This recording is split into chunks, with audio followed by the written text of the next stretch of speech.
All right. We are live on YouTube. What's up, everyone? Welcome to the Career Doctor November Speakers Series, aka the Career Clinic. Welcome back, day 2. As you may or may not know, our career clinics are here in a way for us to offer equitable access to career development resources for all of you.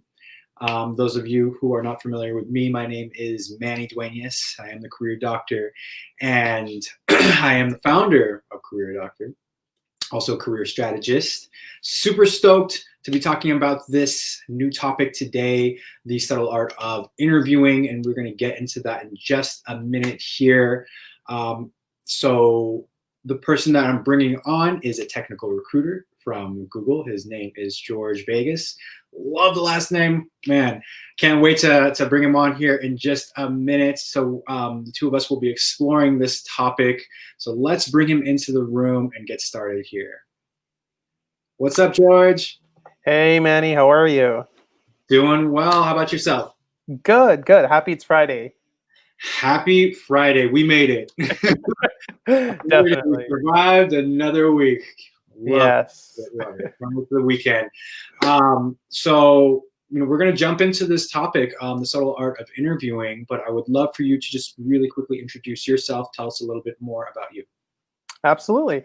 So just to introduce myself, my name is George. I am actually a recruiter here in the tech industry of Silicon Valley. I have built most of my career here in the Bay Area, born and brought up for the most part.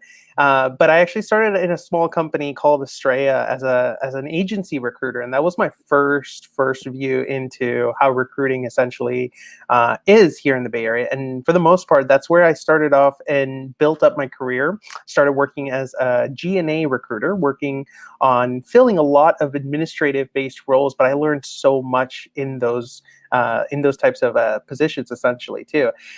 From there, I actually moved over to a healthcare company and started working on recruiting for healthcare positions in San Francisco. And in that role, that was my first full view on actually building a process, not just about how do we hire as fast as possible, but actually hiring the best people, creating a really good candidate experience, and ultimately making sure that our company can grow too at the same time. But so much to be learned from over about 4 years now in that, or 4 years back then at my healthcare company. And then from there, I was introduced to join a recruiting position at Google to help jumpstart a little bit about their Chrome OS division for software engineers and actually hire for software engineers for Chrome OS. And while I was in that role, I lasted for about a year and a half and then got promoted over to hiring product managers. And I'm still here at Google, so loving it, especially that I get to hire some of the most amazing people and also share some of the best insights as to what I've learned throughout my career and share tips to my candidates.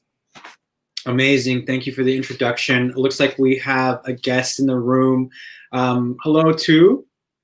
Shout out to you. Thank you for joining us. Tu is actually one of my trainees at Year Up. So I appreciate you joining us here. And I hope that you enjoy this discussion while we're exploring this topic of interviews. So let's jump into the rest of this topic here. So George, can you walk us through what a successful interview looks like from a recruiter's end and from your experience?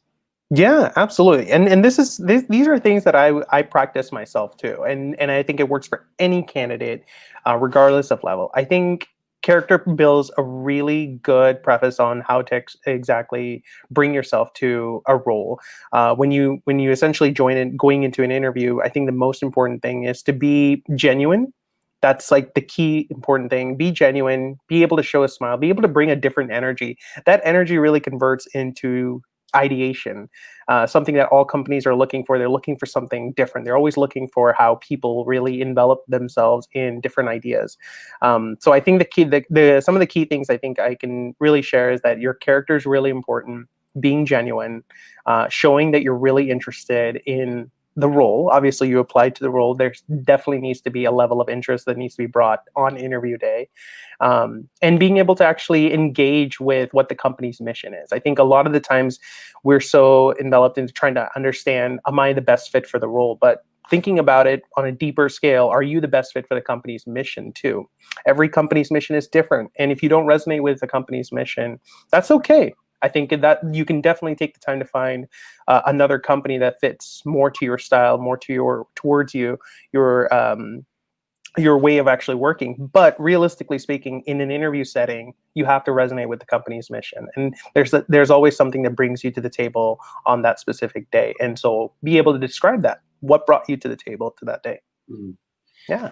The authenticity, I think, is so important, being genuine and being able to balance that out, right? Because there's a fine line and maybe even like a threshold to, going into an interview and being yourself, but maybe being too casual. So I think, at places like Year Up, the organization that I work at, we call it code switching or code shifting, right? Being able to, balance out professionalism with your authenticity, which is not easy.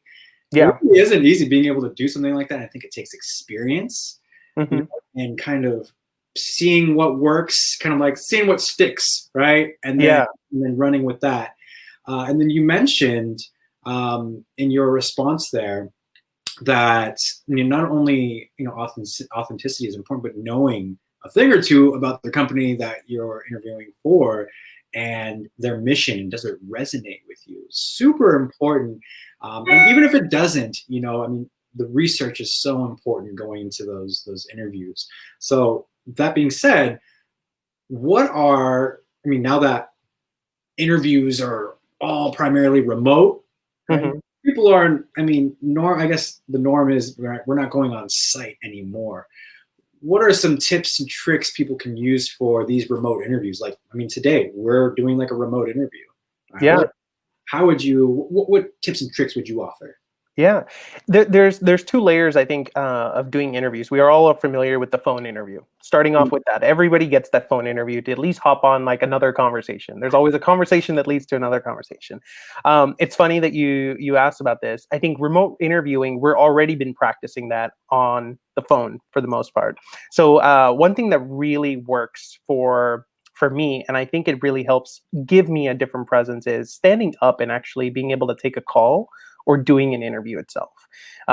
Because when you're in an interview setting, I think the big thing you always want to show is a sense of self-confidence, but an authentic self-confidence, something that you can really portray in different aspects as to how they are providing questions. But I think standing up is something that I learned in my last company, working at One Medical, the healthcare company. And they actually have multiple conference rooms, and all these multiple conference rooms actually have standing tables. And I used to actually pace myself around these standing tables. I used to book a room, pace myself around the standing tables, and take interviews because I felt as though that I would able to present myself a lot better when I'm able to stand or even just pace around. So that's from the phone interview perspective. I think from a webcam interview perspective, there's two ways to go about it. What makes you feel comfortable? You need to feel comfortable when you're speaking to the interviewer, being able to understand what they're sharing with you so you can take that in. So if you are the type of interviewer that prefers to sit and actually be able to take that interview, feel free to. I think standing does allow you to feel a little bit more confident to share your thoughts and ideas, but it depends also on your style.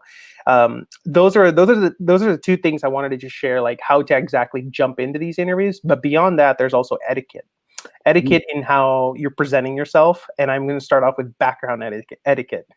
Make sure you have a clean background. I think that's super important. Try to make sure it's clutter-free, even if it's just a plain background like what you see behind me. It does allow the interviewer to only focus on what you're saying and focus on you, which is the most important piece. So background etiquette is important. And then ultimately, I think the next step after that is the way you present yourself. Being able to have an engaging conversation comes with how confident you feel. So make sure you dress the part. Wear a nice shirt, tie, or wear some professional clothing that really resonates with the type of place that you're also interviewing at. I would even go one step further and even say, regardless of the place, it may be a very casual work environment, but since this is an interview, present yourself well. There's no harm in wearing a shirt or even just a tie itself and wearing a shirt and coat to essentially go into these interviews. But professional attire is super important when it comes down to making a good first impression.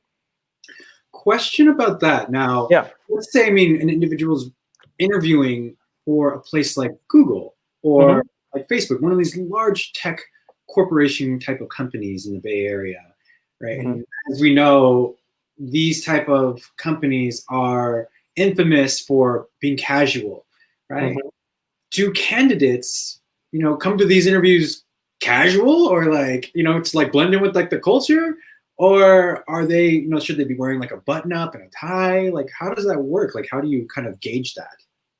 Yeah, as a candidate, I think the most important thing is to take advantage of your conversations with your recruiter. Ask them very genuinely, like, "Hey, I'm about to come in next week. I just wanted to make sure, attire-wise, is there anything that appropriate that you would feel more comfortable me wearing? Like, if it's okay for me to wear a sweatshirt or a t-shirt, I just want to make sure I want to be able to actually resonate with the rest of the company." Something as simple as that. Absolutely, I got that question almost every single time. A lot of folks prepare months on just to interview at Google. And one of the things I think I take away from that is I share with them two things. One, wear what you're comfortable with, where you can perform well. And I would say go one step beyond that and wear something professional in the sense of just a button up. You don't have to put a tie on. Because I work at Google, I can say that we're not expecting you to wear a tie, but looking professional, but wearing something in a professional setting where you feel comfortable to kind of walk around, draw something on the whiteboard, be able to write out your ideas. That's what's important. Your comfort level alongside just meeting the bar as to what the company expects. But it's okay to ask your interviewer. Absolutely. So what you're saying is we don't need to come wearing tuxedos. Not at all. But ask the recruiter, ask your point of contact. Yeah. What that looks like, so that you're not dressing up super fancy in these types of interviews. I love that. I love that response. It's great. A great tip. One thing that I would add to maybe like a tip is around that confidence. To project yourself as someone who's also being interviewed, but you're also, it's a two-way street. You're interviewing them as well, right? And it's something that people forget, that you're also interviewing them for because you potentially want to work for them. I think a lot of times people kind of feel like they're powerless in the interview, and it's just all these questions coming at them. Right? So I think having that level of confidence and ownership, and making, or kind of like, I guess, interviewing them in that sense, and displaying, that's one way to display your confidence, is being able to ask those questions and, make it a two-way street instead of just one way. I just want to tack that on there. Yeah, absolutely. And in fact, I'll share a tip that I share with all my candidates nowadays. I let them know, like, hey, COVID has put us in unprecedented situations of being able to only interview over a webcam. So a way to kind of mitigate any type of nervousness and even help the interviewer feel comfortable in having a good conversation with you, is to essentially thank them for their time in the very beginning. Say, hey, thank you so much for taking the time to interview me today. I know these are unprecedented times, but by all means, I'm hoping to have a great conversation, and feel free to, ask me any specific questions or ask me anything you need me to clarify. Always happy to do that. I'm looking forward to our conversation today.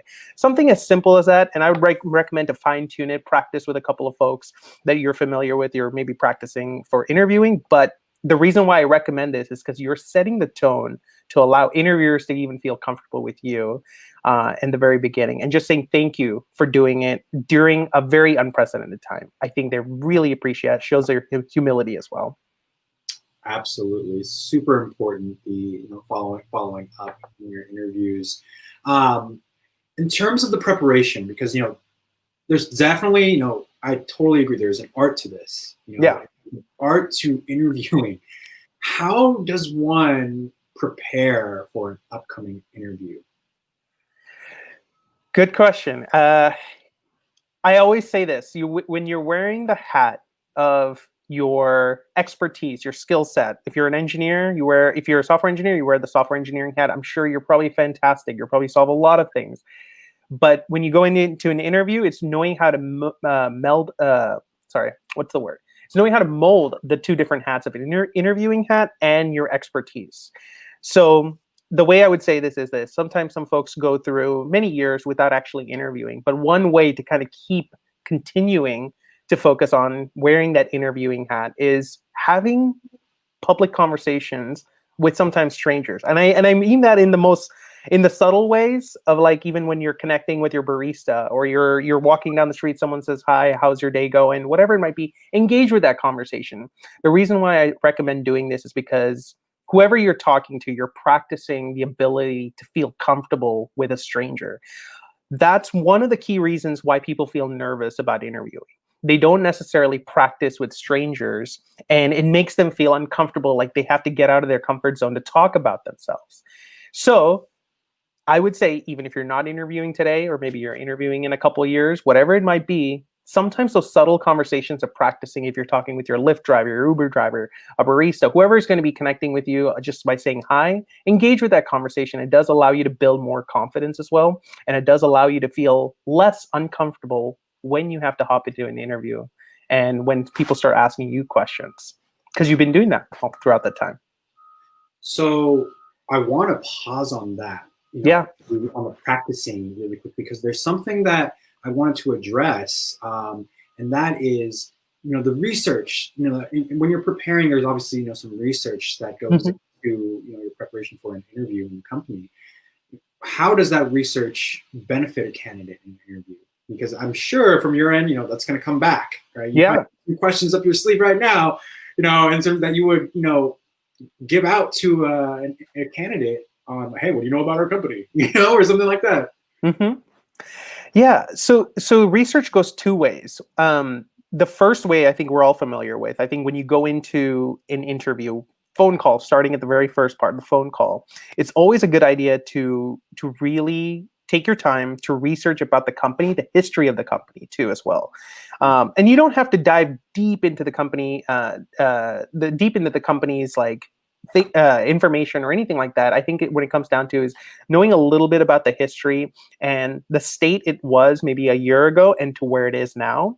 Because ultimately, this piece is what's going to come up in the conversation as you're connecting with your interviewer. The first question I think you can always kind of ask to the interviewer is, I'd like to know a little bit more about X. If there's a product, to understand, like, hey, how did this particular product impact how the company's growing today? And this might be a story that's maybe a year old. Like I said, you don't have to go deep into their history, but just knowing a little bit about their history up to a year back before jumping on a call can really help out. Because that the one question that you ask about, say, product X, and you want to know a little bit about how it's impacted the growth of the company, because in a way you're kind of find out job security is one thing, and the second thing is, like, I'm interested to know where the company is going in any particular direction, and then based on their answer, it's always good to have a follow-up question. That follow-up question shows that you're engaged with that conversation. It does allow the person who's sharing context to actually have another answer to a backup question that you may have based on their answer. So I would say company research is very important, starting from the phone call, going into the next interview. And the other layer I was mentioning about why company research is good is because this works with a little bit about even job searching. A lot of the times, a lot of companies also do have a couple of pages to write in your application about why you're interested in the company. I've noticed that a lot more. That's one way to kind of make sure they're testing you. Did you do research about my company? And the other thing is, within that realm, it's about, and I don't know if we want to go into this too much, Manny, but reverse recruiting. Reverse recruit, you're familiar with that. So just to give everyone in the audience an idea of what reverse recruiting is, it's basically being able to reach out to a recruiter without them even knowing if they have a job or not, but just saying, hey, I've been keeping an eye on your company. It's been very interesting the last few years, and I'm so excited to see your company grow. I've definitely had a long time interest in X, Y, and Z. If there's anything that does come up in the future, I hope to definitely apply. But I just wanted to say, give a huge shout out for your big accolade that you had this year, whatever it might be. By showing interest, by just showing that you've been researching about the company, you've been keeping an eye on it. Sometimes a recruiter inadvertently will look at that and say, wow, this person's been following this company for a long time. They shared something that not many people are even familiar with. And especially smaller companies, they like to see that. So research about a company can work before an interview. It can even work even during the interviews too as well. One note about that, or kind of want to build on that before we press the play button, get into the practicing behind interviews. And that is when you're reaching out, you're doing your reverse recruiting, you're reaching out to your recruiter, and you're mentioning something that you've discovered or come across in research that you've been doing. Is it a do or don't to, like, hey, Mr. Recruiter or Miss Recruiter, are you hiring? Because I know a lot of people do that. They will reach out to the recruiter, like, hey, I'm interested in this role. I think I would be a good fit. Here's my resume. Like, is that the right? None of that. Yeah, right? Yeah, none of that. The way I was pitching it, it was more about resonating with the history of the company and just saying, it's something I'm really interested for the future, but I'm really excited to see what the next few years bring for the company, and I'm going to keep my eye on it. By saying something as simple as that, but not saying I want a job. Yeah, it's like asking before you give anything is probably not etiquette. It's kind of what I've learned and what I speak about a lot when I'm coaching. So let's press the play button on practicing interviews. So I know you mentioned it a little bit ago, in terms of you got to practice. How can a candidate practice before an interview? What should they do? Yeah, so practicing before an interview, I think there's multiple different ways to go about it. First of all, I always recommend exercise your network, your friends, your family members, to kind of just ask them, like, hey, I have a list of questions that I want you to ask me, and I want you to just resonate and understand if I'm answering it properly. Do you feel like there's a sense of professionalism behind it? Obviously, your family is going to be providing the best unfiltered feedback, so that's why I recommend family to start off with, and then move closer towards your network right after that as a way to do that. But it depends on the role too that you're going after. So I would recommend list a few questions, maybe 10 questions in total, things that you think that are most likely going to be asked in the interview. And everybody has a good sense of that depending on the company. If it's a tech company, if it's a software engineering role, you have an idea of what are some similar questions that are most likely going to be asked. But that is one way to essentially kind of prep in advance to the interview, which is basically practicing how to answer the question. The big thing I think I kind of really resonate with is public storytelling. And I mentioned, sometimes it's good to have these public conversations just so you can engage and build on your confidence. But when it comes to actual storytelling, there is an art to it. I always call it the 3-pillar arc. You have your essentially you have your beginning, your intro, your body, and your conclusion. But there's also a plus to that. The plus is where you resonate what you've learned from your journey to what you're looking to do for the future. That itself is the story arc of why you're interested in the company that you're applying. So practicing your own story is very important. A lot of the times, I think people get nervous when someone asks them, "So tell me a little bit about yourself." Everyone gets nervous about it. You asked me to tell me a little bit about myself in the beginning. I was thinking, oh gosh, I haven't done that in a while. Exactly. But that it's important to practice your story, at least know your story very well before going to an interview. That's something I think I can definitely share with all my candidates. Know a little bit about your story, because that question is going to get asked for sure in the very beginning. Super important. I'm glad that you brought that up. And I think that it's a great segue into our next question here as we explore this topic more. And that one is, what are like some questions that you like to ask in interviews, right? Because I think the reality of it is when people, they'll research, they'll Google most common questions, to prepare for, and they'll see those questions. Oh, these are so simple. I'm not going to prepare for them. So I think it is kind of a little bit sobering to hear that these questions are actually asked in interviews. So yeah, what type of questions do you field out to people that you interview? What are your go-to? Yeah, so at Google, there's a lot more technicality of what I'm looking for. So I mostly just jump straight into some technical questions, but I'm going to probably pull from my prior experience. At the healthcare company that I was working at, there was a sense of making sure we find the right people for a startup company because there was a really strong mission. Everyone was bought in. So one of my favorite questions that still resonates with me to this day is, what's the most common misconception about you when someone were to first meet you? It's a tough question. In other, I think the easiest way, the easiest way, I think it almost reminds a lot of folks of the weakness question, which everyone's familiar with. What's your biggest weakness? But it's a more, I think, eloquent way of actually asking, what is the most common misconception about you when someone were to first meet you? If you were to ask me that, Manny, right now, I'll be honest, I don't have the right answer at this very moment, but it is an answer that's worth practicing for and kind of thinking about it. And one thing I can always say is this: it's about being able to be self-reflective about an area that you're really passionate about. Like I will say this: when it comes down to, I'm a very straightforward guy, Manny.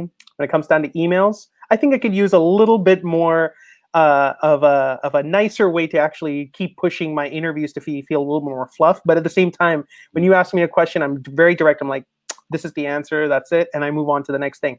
However, this is something I'm still learning. I'm still developing. I do believe that it's something that it's on my radar to keep track and continue to develop. But like I said, there's no right answer, but knowing how to actually answer this is probably the key, where self-reflective, and then what is your ability to actually change that habit or change that persona, so that way it's easy for someone to kind of resonate with you. Now there's a great question in the chat right now, and I'll put it on the screen and show it because I think it relates to what we're talking about in terms of the telling your story. Right? Yeah, and a lot of people have like misconception that when you're telling your stories, it's kind of like, okay, I was born here, and then I went to high school here. So this question, how much personal information should you be sharing during an interview? What are your thoughts around that? For an actual on-site interview, well, I'll say this: no matter what, when it comes to an interview for a job that you're going for, there is going to be a sense of professionalism you have to kind of keep no matter what at all costs. And it's a good idea to do that. Make sure that level is never really crossed.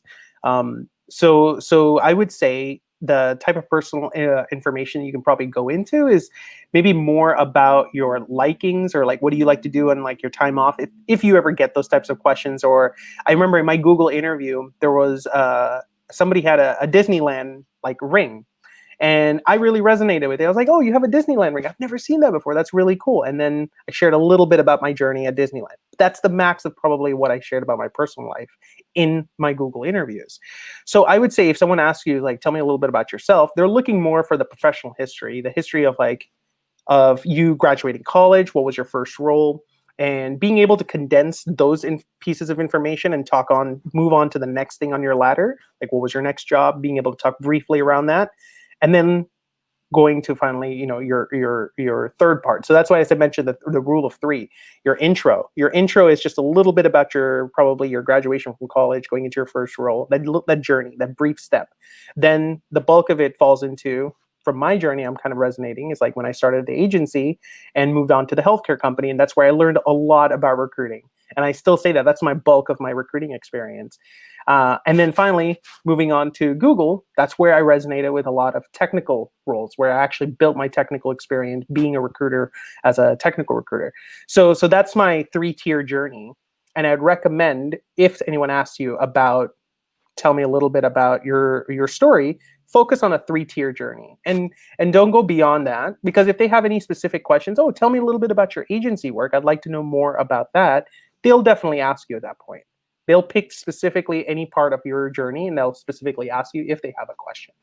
But for the most part, I would say keep your own story to about 2 minutes maximum. If I wouldn't go any more than that, but focus on that 3-tier journey. Yeah, it can be so difficult sometimes to kind of pause yourself. Yeah. You know, a lot of times we want to just tell our life story. You know, oh, you want me to talk about myself?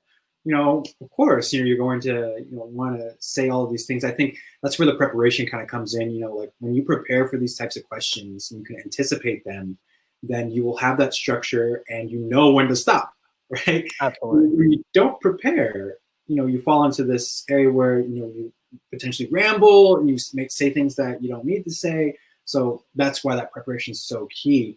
And while we're on this topic, you know, interviews, interview questions, I want to take it a step further and ask you about the STAR and SAR method of answering interview questions. Because again, you know, I think that a lot of people maybe have heard of this, maybe they haven't, but even if they have, you know, are they using it? And maybe they're not. And so I think it's maybe a great thing to talk about that here, you know, how that's helpful. And do you actually see people using it in your interviews? Yeah, that's you know, it's interesting that you brought up STAR, because we talked briefly about it a little bit ago. And one thing that kind of resonated when I first started recruiting, STAR method was very much exercise. It was something that I noticed more candidates use. Over time, I've noticed it changed more about testing on the candidate's skill set. So it was very particular questions they were asking to the candidate to test a specific skill set. And I noticed this more on the healthcare side when I joined. And I thought it was first a healthcare thing because we needed to find people who are very much interested in being in healthcare. And a lot of times it was a little tough. So they had very specific questions. So the STAR method was something I resonated with more right after college. But as I developed my career, I noticed a fade a little bit. And as I entered Google, what I noticed that kind of picked up on it is like it's a similar version of the STAR method, but it's called it's more software engineers use it, and I noticed more folks that are not even software engineers using it calling the Agile method. It's very similar. Yeah, it's very similar, but it's just a different iteration to test on the specific skill set. And just to kind of explain what the Agile method is, it's more about when a question is being presented to you, make sure you ask all the questions that you need to do to clarify what their question is. Make sure you have a clear understanding of the question. Then the second part of the Agile method is to build parameters. Focus on what are some things that you can assume. Make sure you clarify that with your interviewer to build the parameters of how you need to answer the question. Once you get that down, then you go into design. And then the third part is the rollout of the particular product or a solution of the question itself. And then finally, at the very end of the Agile method is being able to look at the full data that you've kind of presented to them and learning what were some of the things that you've kind of gained from just answering the questions. And then saying to them, if I were to re-answer this question, I would also include X, Y, and Z. It's basically collecting the data and being able to reiterate on the data. So I noticed software engineers use it. I've noticed a lot of product managers use it. And it's something I've seen more often now as I connect with other recruiters, them being able to talk about what is the Agile method. But some folks use different terminology, but it's about the same, I'd say. It sounds like, you know, STAR, you know, maybe it's evolved over time. But I think for certain industries, types of jobs, there's different types. Yeah. They use it in a different way for answering their types of questions because software engineers are answering more technical questions the majority of their interviews. So that makes a lot of sense that, you know, they're using a technical methodology to answer questions. So I really appreciate you adding that technical flavor to the conversation here about STAR, SAR, because I think it changes in whatever industry that you're in. One of the things that I wanted to bring up is, and I know this is a little bit of a long-winded question, but what are some of the key differences that you've seen between a person who moves on to the next round and someone who doesn't? and maybe we can start off with just, like the first round interview. So what are the key differences between, okay, I see what you're saying. Okay. Yeah. So the key thing I think of a successful interview, is the good habits that you create by showing good character as well, in an interview. I think what resonates a lot with people is the lasting impact. We all hear about the lasting impact, and some things that you can definitely portray, I think, when you go into an interview is having a game plan. It's always good to have a game plan. It's like basically almost knowing your story, but knowing like, okay, this is what I'm anticipating that throughout the interview I want to be able to portray my story in the beginning, talk a little bit about the big projects that I've accomplished, my accolades that I've gained from X job. And as I have gained those accolades from X job, then thinking about what's the future for me and how I'm looking to actually take everything that I've learned to bring forward to the company that I'm targeting. And to let them know, like, hey, based on your mission, I do resonate with this because this is something I'm passionate about, and this is something I've gained over the past few years. So I always say this, like even when I interviewed at Google, I had a game plan. I planned out in the sense of like, I need to know my story very well, and any types of technical questions that are being presented to me, I have a method to answer it. And following that structure is basically how I actually went through the entirety of the interviews using that agile method. But the successful part of the interview is more about planning, so that way, if they were to throw a tough question at you, you're not going to be thrown off. And in that sense, if you actually plan ahead of time about how your interviews are potentially going to go, is just at least trying to anticipate some tough questions, you'll already be ready. So that's why I mentioned in the very beginning, excuse me, practicing really does make a difference.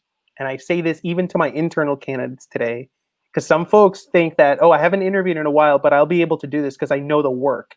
Wearing the interview hat versus wearing the job hat is so different. So in order to wear the interview hat, just keep on practicing, whether it's with a family member, whether it's just like having a conversation with a stranger, being able to just share context about your history, your work. That's basically what's going to give you that driving effort to really have a successful interview. It's almost like having a plan. And to have a plan, you practice beforehand. I think that adds to the ability to be confident, right? And like I think you said it earlier, pretty clearly that if you're not practicing, you're not preparing for your interviews, you will probably most likely show up not as confident, and you'll feel that anxiety, and potentially walk away like, oh man, maybe I didn't do so well in that interview, and it's just because I was nervous, and right. A lot, like for me, what I like to think is that it's not because you were nervous. I mean, there's a reason. If you were nervous, there's a reason for it, and lack of preparation, in the beginning. So it's super important to be able to do that. And I think like if you're looking to be more confident in your interviews, right? You can get that from the act of preparing, right? Yeah. So it starts there. There are other things that you can probably do, to be more confident, practice public speaking, all these other things. I think it starts from that preparation. I think that's so key. I was just gonna say, Manny, even just to like kind of share context on your question that you asked me a couple of weeks ago, it's like, why are you doing this, George? Like, why are you taking my interview? And my answer to you was, I just want to practice. Actually, I want to practice talking in a live setting. I've never done it before. I've never even been in a situation like this, but I want to practice it. And I think that itself is what really can make the difference for my future. If I didn't do this today, I don't think I would have this experience. So practicing does give you these small tips that essentially just make you a better person, make you a better public speaker, make you a better individual to share context on your expertise. And that's basically exactly to what you said. For sure. It's I think that not only does it apply to preparing for jobs, it's kind of just like, these like life lessons. Yeah. If you prepare and you practice, I talked about this in a class that I was teaching a couple of weeks back. Actually, it was the class that you did the mock interviews for over the weekend. And I talked to them about, just how simple it is, how practicing, will, it's a little, it's not, what's the word I'm searching for? Well, what I want to say is that practicing makes perfect, right? And I know that might sound, silly and like kind of like a played out phrase, but it's so true. When you practice something, you become good at it. Like people who are professionals at something, they didn't get there by, overnight. What you see is the kind of like the outcome of all of the hard work and all the years that they put into perfecting something, right? Yeah.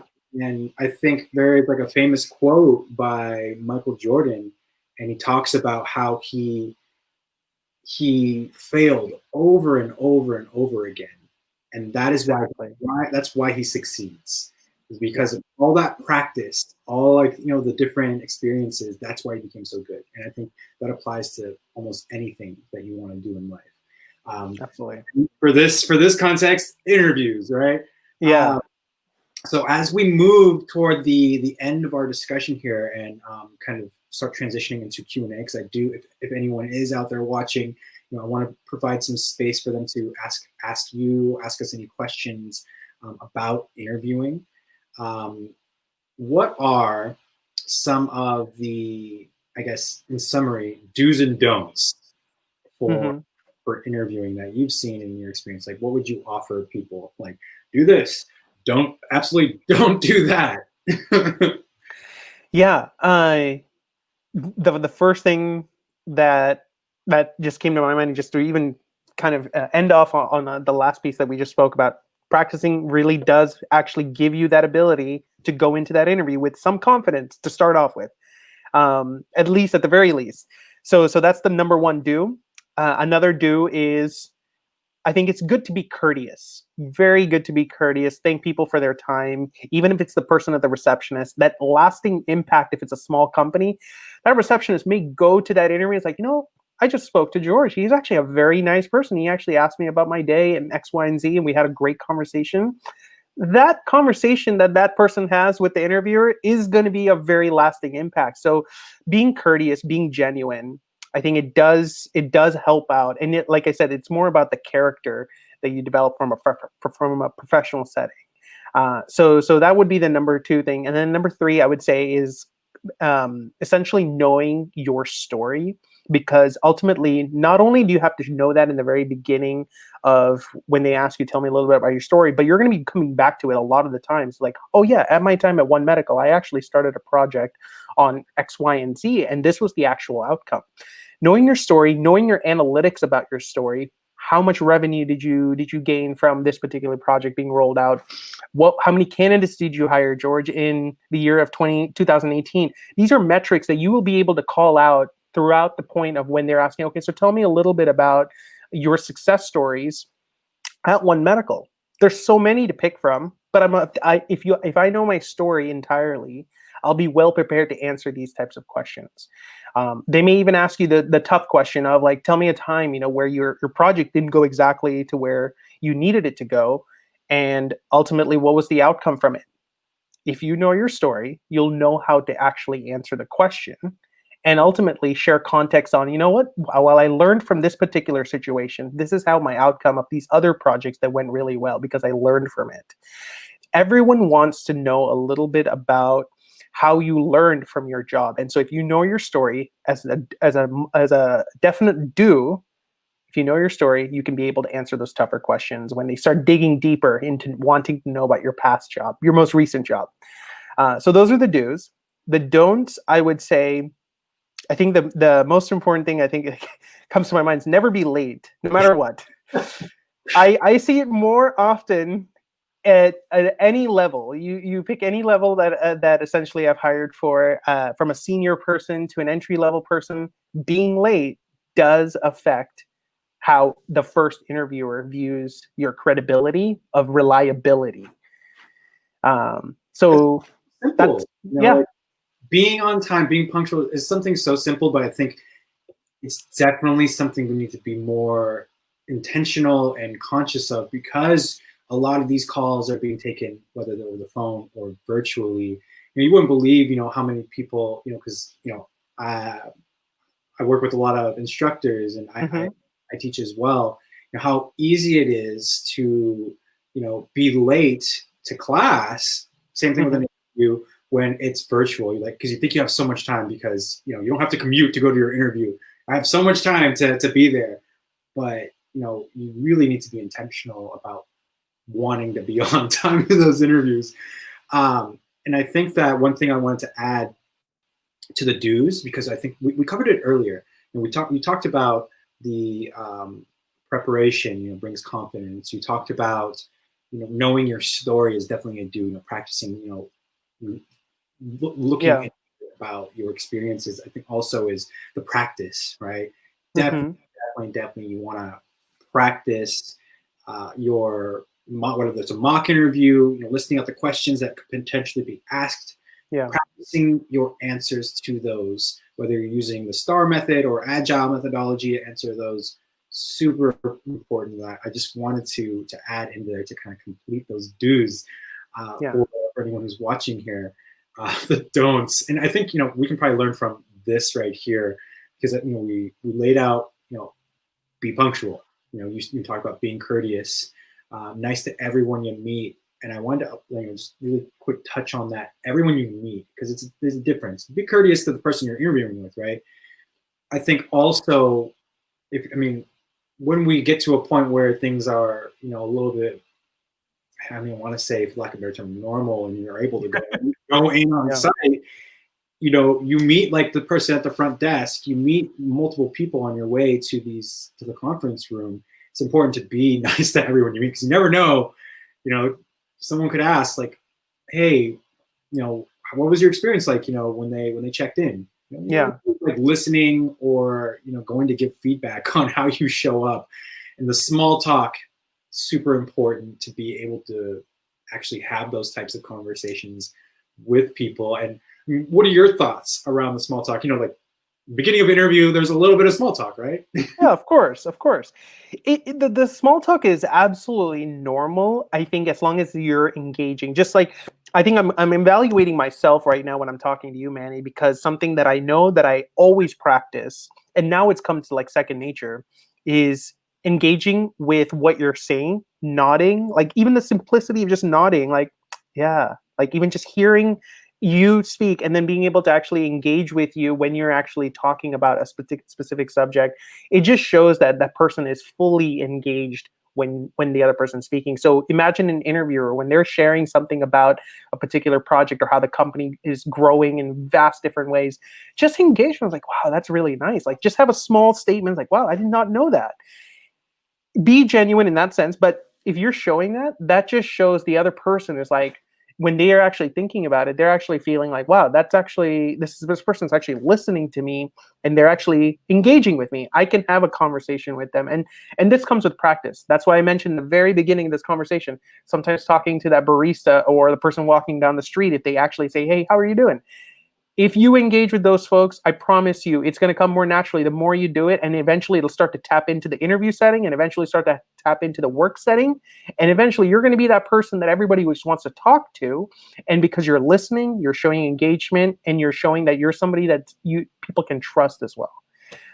So it all comes trickling down, and it comes with good practice. From the very beginning, before you even start interviewing, I think we can even talk to high school folks. But this is a practice. I notice that I have to kind of sometimes tell folks, like, it's okay to do these things, because if you're really interested in the job, these are the small social cues that people really engage with, and people feel the best from them, get the best out of you from them. So yeah, that small talk does help. It goes both ways, but even when you're listening too, just engaging with them, it's like nodding your head, like, yeah, absolutely, whatever it might be. This is the way. Yeah, this is the way. Definitely. I think Tudang had a question. Yeah. Let's. I think we can probably start transitioning over to the Q&A and get to these questions.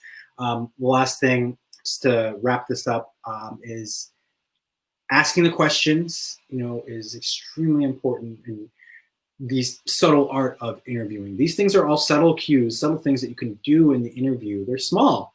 And they're not like necessarily super noticeable, but they make a huge impact.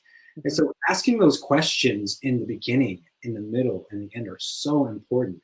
I think even starting out with like a question, to your interview, like how's your day, really can build on your level of confidence in an interview, right? Yeah. And it's, again, you're interviewing them. So if you're more proactive with asking those questions and questions that are building on things that, you're talking about during, things tend to run more smoothly. And then obviously the follow up and saying thank you is super important. People will send even letters, and I know I've heard those stories of, that happening to recruiters in the past, but send a thank you email, right, to the people that you speak to. Of course. Yes. And without further ado, let's jump into the Q&A portion here. So if you do have a question, just make sure that when you're asking, I think as of right now, we're gonna be able to tell if it's a question or not. So there's a follow this format because there's two people. So one of the questions that we got here from two is, how do you avoid a question if you don't know what to say, so you don't want to appear unprepared? And I think that happens, right? It happens.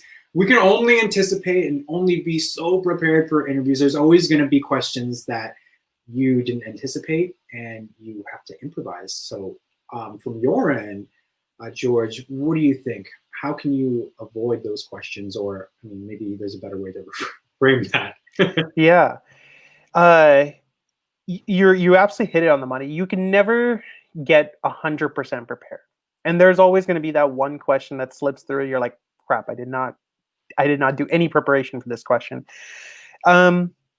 I think from that standpoint, the best advice I can say is it comes back to knowing how to handle the conversation with confidence. So if you start asking me, hey George, what is the capital of Hungary? I know it's Budapest, but I'm just saying, if you ask me a random question like that, I will say, you know what, I'm not too familiar. I'll be honest, and I think that's where honesty can come into play. Like, you can say, I'm not too familiar with that location. I unfortunately don't know, and that's okay. It's okay to say I don't know the answer to that question. While it may not be the most ideal way of answering the question, it is the most honest thing you can do. And if you're genuine in the way you say it, I think that's okay. Whoever's interviewing you, they're probably just trying to ask you the particular question to check and see, maybe they have another role open and they want to check and see, hey, your skill sets actually match with this current role I'm interviewing you for, but I actually have another question to see if you know this, in case you might be a fit for another one. That's why they may be asking you these tough questions that you may not have an answer for, and that's okay. Ultimately, do the best you can. And the only way you can prepare for unexpected questions is practicing public speaking, genuinely practicing public speaking by connecting with anybody and anyone who wants to have a conversation with you in a productive manner. That will also kind of set you up for some tough situations where they may ask you a question about your life that you have never been used to answering, but now you're presented with an opportunity to practice with somebody. In that sense. So to answer tough questions that you don't have the answer, you can start off by giving the honest answer, which is you don't have an answer for it. And the only way to kind of prepare for this and kind of navigate these questions is keep practicing. Absolutely. Completely agree. Also, when you're faced with a question, that you don't know the answer to, and I've seen this before, people will flat out say, I don't know. I don't have the answer to that. And I think what you were saying, George, with the public speaking, there's a level of improv that you can do to be able to spin it in a way where maybe you don't have experience in this area, or you can't speak to that, because sometimes it's not necessarily a lack of being prepared. Mm-hmm. It's just likely, I don't have that experience. But Yeah. I do have experience in this area, which is related. Yeah. It could be related. It's all hypothetically speaking. It could be related. That's one way to spin it. And improvise and saying, well, I do have experience in this area. I can tell you about the experience on doing this. And I think for especially like software engineers, Mm-hmm. right, if someone's asked, they're interviewing for a job where they maybe don't have as much experience in, maybe they're let's say a mean stack software engineer, and they're interviewing for a MERN stack, and they haven't worked in React. Well, I haven't worked in React, but I have worked with Angular. Let me tell you a little bit about that. Yeah. So definitely there's a level of improv you can do, but Mm-hmm. it takes practice for sure, like you were saying. Yeah, and it is good to kind of, if you don't know the answer to A, share a little bit about B that maybe resembled A little bit, question A, so that way they can get a good sense, like, okay, you looks like you might have touched a little bit of A in the past, but while you're more of your experiences in B, that's okay. Ultimately, I think it's very much like what you said. There's a level of improv, and I think you use the perfect word for it, because when you're doing public speaking, when you're connecting with that barista or the person walking down the street, there is a level of improv of showing a very nice, genuine version of you, being able to connect with them, talking about what's going on for the day, the weather, whatever it might be. There is a level of improv, and I think that comes with good practice. And it's just very much to what you said, knowing how to navigate the questions once you get that level of improv going well. Absolutely. Whether so I teach a public speaking class at Year Up, which is, it's so funny because for me, teaching that class, it's very intentional because not only do I teach that, I volunteer to teach that after a program ends. Mm-hmm. But during program, I'm teaching career development. So it's very intentional that I'm teaching this class, because I want these trainees, these students and interns to be able to improvise better in their interviews. So that's just a little revealing of a secret to, because Tu is actually in that class. Yeah. So definitely. it's all by design, you know. Yeah. And I see that too. You have another, or actually a few questions here. Is it okay to take notes during an interview? Is it okay to take or bring notes to an interview? What do you think, George? I do think it's okay to take notes during the interview. In fact, a good way to even set the tone is to essentially ask the interviewer, hey, is it okay if I take a couple notes down? And most of the time, 99% of the time, the interviewer always says it's okay. If they say, no, I prefer you not to because we're talking about confidential information, they'll share that, like, we're talking about confidential information. Please don't take any notes.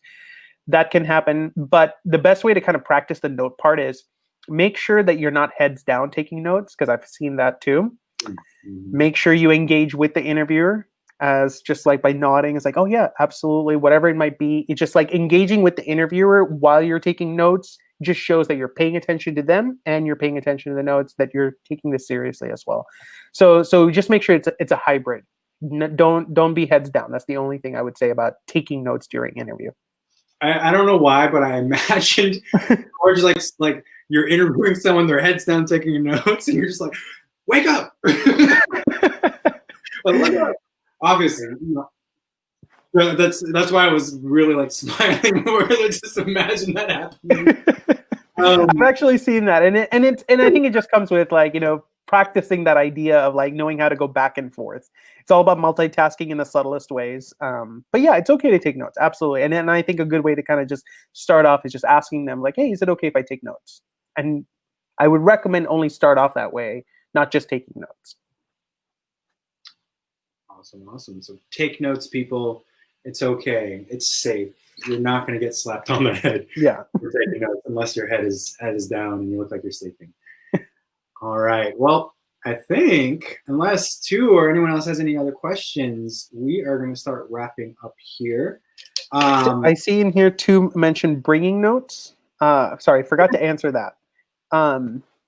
This is a unique situation where I don't want to say bring all your notes, because that can definitely have a bad image to your actual interview itself. I think a nice subtle thing to do is bring a notebook, small, not big, just a small notebook about the size of your palm. And you can take a little bit of notes at the very top of like the first 2 or 3 pages. Do not fill the entirety of a page and then open it up in front of your interviewer. I'd say it's okay to take like some good reminders. So like I mentioned to you, the Agile method. Agile method is step 1, ask questions. Step 2, build your parameters. Step 3, your design. Step 4, your rollout. And then the plus is being able to look back at the entirety of the work that you've done and reiterate in case you have to launch the project again. So those are just very specific procedures to follow. So, for example, if you're in a technical interview, I would say having a small notebook with these procedures like step 1, step 2, step 3, that's okay to have at the very top of the page. And then if you need to refer it during the interview, it's okay to have it out and just glance over your notes to kind of give you a reminder of how you need to approach a particular type of question. So only put notes that are focused on procedures, not necessarily your speech of your story or your a tough situation. Do not write out the entirety of your conversation that you're expecting to have and then read it off your note. That's the one thing I'd say. But beyond that, it's just more about glancing at your notes at a very brief point to kind of give you an idea. Okay, I've done these particular procedures. Now I need to move on to the next step, just to give you some guidance about a technical question. Beyond that, I don't think you should bring notes. Great advice. Yeah. And thank you for the questions too. So we are at our time. So I want to start closing us out. Thank you so much, George, for joining us. Please subscribe to the channel. We will be putting up more videos each month with bringing guests like George, recruiters, career professionals or experts, to talk about these topics that really can make an impact on your ability to find a career, get through your interviews in one piece. So stay tuned. Actually, our next panel discussion that we're doing will be on December 8th from 12 to 1, and we're bringing recruiters from Google, LinkedIn,